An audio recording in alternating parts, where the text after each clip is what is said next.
जी नाज़रीन, जो ये तस्वीर आप देख रहे हैं ये पठाना तीर की है। पठाना तीर वार्ड नंबर 1 इखलाक हुसैन शाह वल्द फजल हुसैन शाह का मवेशी खाना गिरने की वजह से एक भैंस है जो वो लुकमा अजल हो गई। एक गरीब परिवार था।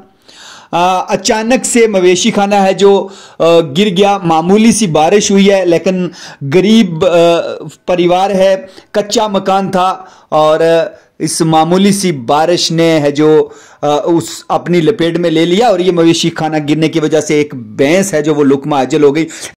इस मामले की जानकारी देने के लिए हमारे साथ सरवर हुसैन शाह साहब जुड़ चुके हैं। शाह जी, क्या मामला हुआ ये आज? लेन पे लेने के लिए बहुत बहुत शुक्रिया।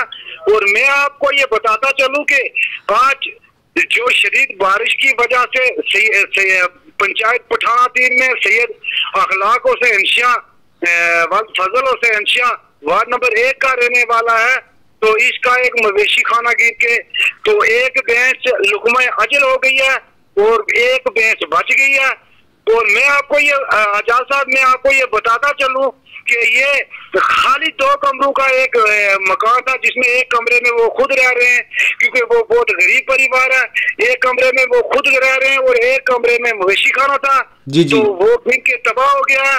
तो इसकी वजह से उसकी वजह से एक भैंस तो लुकमा अजल हो गई, एक बच गई है। तो लिहाजा मेरा इंतजामिया से खासकर इसी पहुंच से ये अपील रहेगी कि ये एक बहुत गरीब परिवार है और इनकी मदद की जाए। बहुत बहुत शुक्रिया जानकारी देने के लिए शाह साहब। ये थे सरवर हुसैन शाह, समाजी कारकुन जो पठाना तीर से ताल्लुक रखे हैं। बता रहे थे कि क्या हादसा हुआ और उन्होंने इंतजामिया से अपील की है कि इस गरीब परिवार की मदद की जाए।